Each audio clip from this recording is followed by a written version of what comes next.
Welcome back to Under Oath. Welcome back to Under Oath. I have a ridiculous privilege of talking to our generation's Mel Blanc, actor, radio personality, Billy West. Billy, can you hear me? Hey, how are you? You know, I grew up with so many fantastic voice actors like, Mel Blanc, a lot of these guys that we just idolized. And it seems to be this weird lost art now, but guys like you, guys like, the guys from South Park are just killing it and building, huge forms of entertainment for us. I mean, how humbling is it for you to be known worldwide for what you do where people don't even get to see your face? I think it's surreal. I mean, I never got into this to be famous or to make money. I didn't think you could make any money. It's something that chooses you, and I had to go along with it. And when I was a kid, I was on the autism spectrum, and I was a little freak. I used to Tourette out noises and voices and doing cop cars and flying saucers and dogs, whatever. And I just lived in my own little world, and so I guess everything was an offshoot of that. I hated school. I used to get physically ill thinking about school because, like I said, I was on the autism spectrum, so I couldn't get my mind around anything. Everything was upside down backwards to me. And, I was faking it as a kid in school, but I always had these strange little things that I never thought would amount to anything. So, like when I first discovered watching cartoons on television like that, I grew up in the 50s. So, there was like the real deal was still around. And, I'd watch Warner Brothers cartoons and I would hear like 20 voices and I'd see one name. Or I'd watch Hanna-Barbera stuff and I'd hear 25, 30 voices and I'd see two names. And I used to go, who the hell, what the hell? How do these people do this, So, and then one day you become one of them. It's very humbling when I think about it. Well, it's funny. I do a lot of terrestrial radio. That actually this show is on iHeartRadio, and it's not what it used to be. And I mean, you started your career on radio. Yeah, I started in Boston on WBCN with an FM station that's no longer in existence because I put an end to it. No, I just was very grateful for that experience, and it was a chance to write original, comedy and stuff, and voice characters, make up characters, imitate characters, and then I moved to New York, and I worked with Howard Stern in New York City, and that went on for about 4.5, 5 years. And what's Billy talking about, Robin? I always laugh about that because, there are so many people who were on the Howard Stern show, and being on the Howard Stern show was like being on the Super Bowl of radio. I mean, how quick did suddenly basically the whole country know who you were? It was pretty amazing. I thought it was a great experience. But I really, in my heart of hearts, I didn't think that was the last stop on the bus for me, I would have stayed if he didn't want to give me a raise, so I took off.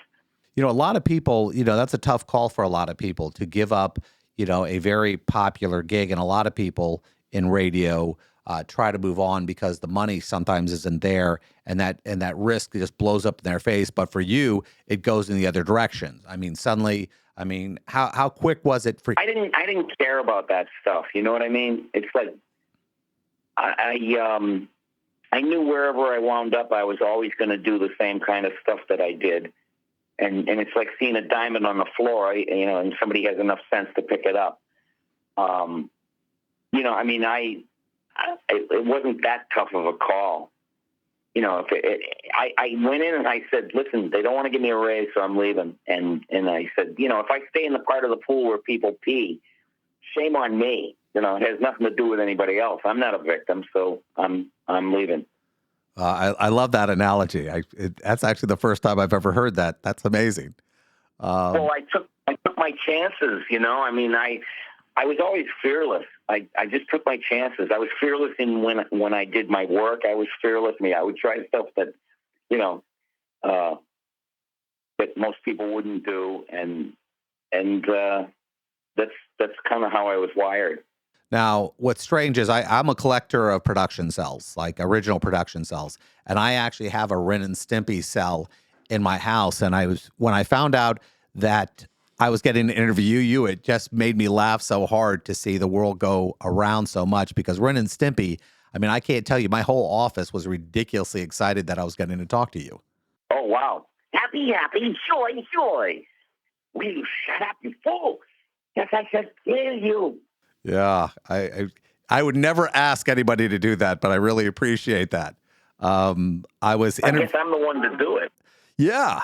I was interviewing Matt Lillard, who does the voice for Shaggy, the other day, and I mentioned this question. I said, every interview you do, there's, the guy will say, "Hey, do this, do that," and I was going, I had done some voice work, and it was always weird for me to do, but I know they enjoyed it, so I did it. I mean, but like that's what you do. If you pulled into a gas station and the top mechanic comes over and goes, "I don't feel like fixing your car today," Yeah, I don't think that's going to happen. I think I think somebody's going to lose a job if that happens. No, you're happy. You're happy to do what you do, and you're lucky. Now, Futurama is now on Hulu. We just we're signed for 2 more seasons that we're going to do, and so I'm thrilled to death. I could probably ride off into the sunset with that one. I'm 72. I mean, what else am I going to do? Keep working. I mean, I can't imagine stopping. People always ask me. I saw William Shatner on stage the other day. He's 92, and he went off for like an hour. I mean, I can't even imagine you even thinking about going, yeah, I'd like to retire someday. I just love the work so much, I can't imagine not doing it. Because if I went away and I got inspired and I was in the middle of nowhere, some island or whatever, and I'd start talking to myself and I'd go, God, I miss this, What's interesting now is you've done shows that are a huge part of culture right now. So like a Ren and Stimpy, for example, and I'm sure you've done enough Comic-Cons and enough events. I mean, when you go out and there's a sea of people waiting to hear you talk, I mean, how humbling is that? It's very humbling. I love doing those shows more than anything because they're people like, what used to be known as geeks. I mean, usually there are people like on this spectrum, and so many people are, and I love it because they're really fans. They're compassionate people. There's never any trouble. There isn't a narcissist within 50 miles of the building. And there's no toxic masculinity and no misogyny, and everybody's an empath. What a beautiful world this would be. And that's what those shows are like. I think about that, and I do a lot of conventions as a comic writer. And, I know when a guy like you shows up, the place erupts. I mean, just the fans go nuts. They go running towards the booth. I mean, when the first time that happened, were you like going, is this my life? Yeah, well, it's funny that you bring that up because I've been doing Comic-Cons. When I started, there was only 3 of them. And now there's about 600 or 700 of them. But I was the first voiceover to be asked to come to a show. And I kind of kicked down the doors for everybody else. Because originally they were like, what do we need with a guy that does voices? They wanted to have like stars from shows and, people from TV shows from 60 years ago and wrestlers and like, what do we need with this? And then they saw the lines going around the block and they were like, okay. It's an amazing thing. And I'm just completely blown away by this concept. And so many people want to do what you're doing, and wanting to do and having the ability and willing to put the effort in are 2 different things. So when people come to you and they're always asking you, how do I do what you do? I mean, what do you tell them? I basically say, well, if you have the passion, to want to do something like that, you have to stay passionate and you have to stay inspired. And there's so much information online. There was nothing when I started. There were no signposts. There were no teachers, nothing. And you had to find your way around. You had to bump around until you found something that turned you on. But I just tell people, look, we're saving a seat for you. How's that? That's a cool thing to be able to do. I guess I'm trying to, as any actors, it's relationship based a lot of times. But once you have a reputation, then people come to you. So how does that happen for example? For example, in Futurama, how do they say, hey, listen, we know you've done this, but we have this new series. What do you think? Yeah, that's what happens is you get known for a particular type of thing, and then they say, well, let's give this guy a call. But when I went into audition for Futurama, there was like 150 people in that room. When I walked in, and then I see Ryan Stiles, and I go, oh, Christ, he's going to mop the floor with this audition. I better get out of here, You would think, it's so strange because after doing Ren and Stimpy, I mean, it becomes a household name. I mean, aren't people just like going, that you have to audition is so weird to me now. I guess it's because they need to get the perfect voice. No, up until the pandemic, which changed so many things where you were just like auditioning over your own gear out of the house and stuff instead of going to studios. But I was a journeyman, I had immigrant mentality. If you want to work, you got to audition. And I always wanted to meet people, up close and personal. I wanted to go press the flesh, because I didn't want to be impersonal over the phone or, I wanted to go and show people what I could do. And that's, I don't know. I don't think anybody's above that I know. People I know will audition. They have no problems with it. I was looking at something the other day and it was talking about, and I'm not going to ask you, this is not, but I saw like the Simpson actors and they talk about their net worth and everything else like that. I'm going, oh my God, you're talking hundreds of millions of dollars off of voice acting on a television show. I mean, is it just amazing when you see those figures? I didn't get into this stuff to be famous. I didn't care about that. I just wanted to bring something to the table. I was bursting. I didn't know you could make money. I had no idea. It's just like I had no choice. I had to do what I did at the risk of, everybody thinking you're crazy or this and that, until you actually make it. And then all of a sudden you're a hero, but all the stuff that used to get you beat up or disenfranchised by your friends. What, do you think you're better than us? And all that crap. That cuts me up. But for you, it's a little different because, I mean, how many family members of yours, I mean, they have to have kids and teenagers and everything else. And you're going to, my uncle is Ren and Stimpy. My uncle is this. I mean, how much street cred do you get with your kids and family when they, for what you do? It's amazing. It's like if you're around long enough, there's 4-year-old little girls that know what I do. They know me from something. There's teenagers that know me from something. There's young adults that know me from something. There's middle-aged people that know me from stuff. And there's these old geezers that'll come by and go, used to listen to you on the Stern Show, That's a great impression. I used to see you on the Stern Show. Sounds like the typical New Yorker. That cuts me up. Yeah. Hey, you guys were bad. It's just so amazing when I think about it. But you know what I think, you started your career off doing impressions and everything else like that. And I do some stand up too. It's amazing how there are very few impressionists anymore.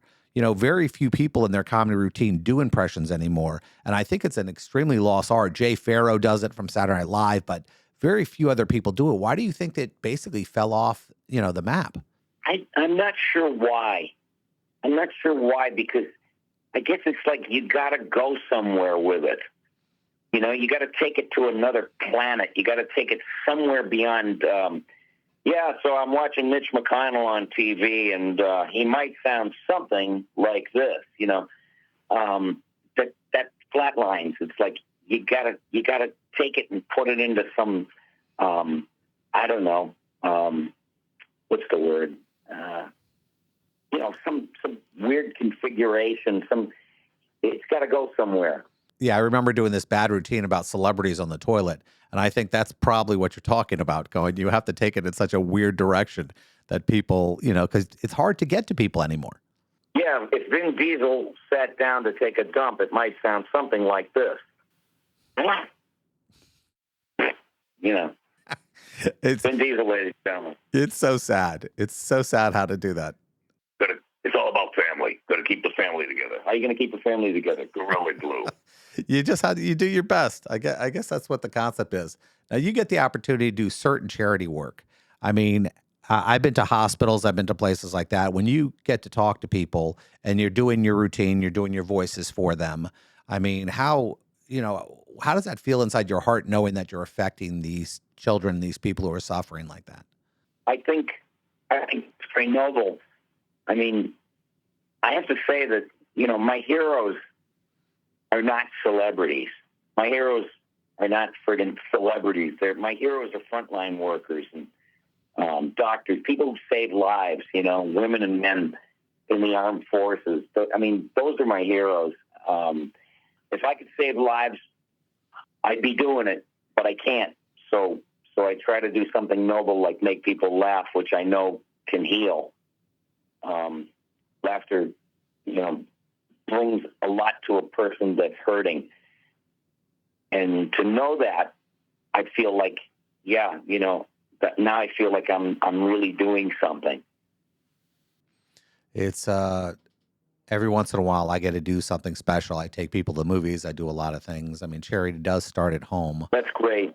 But and it's the strange thing is the person who runs my office, before she walked out, she was singing the Wood song from Ren and Stimpy, and she knew, and she's the most straight person in the world, but she knew she said her and her brother, they lived for that song and they would sing it all the time. And I mean, just to be part of people's lives like that, I mean, that's just, I'm sure people come up to you and they say, oh, this is my favorite episode, or this is my favorite thing. And I mean, are you just like blown away by that? Yeah, I always am. I'm humbled up to zero. And I recorded a whole season of Ren and Stimpy for Paramount Plus. I think it's going to be on Comedy Central. And then, of course, there's Futurama, which is streaming on Hulu, all the Futurama episodes. And I'm so happy to be doing that show again. Greetings from here, 3000. It still sucks. You need an autograph? Why not Zoidberg? Why not? Good news, everyone. Bad news. Yes, inform the men. I made it with a woman. Billy, I got to tell you, this is a tentpole moment in my career. I've gotten to talk to a lot of people that have affected the world, and I'm so glad that I was able to have you on my show. I appreciate it and look forward to talking to you again. Oh, I'm so glad you invited me on. I'm really happy for that. Believe me, grateful and wish your listeners nothing but the best that the world has to offer. These are really bad times, and what we're doing is making people feel better about the world, I think. Well, I appreciate it. I'll talk to you again soon.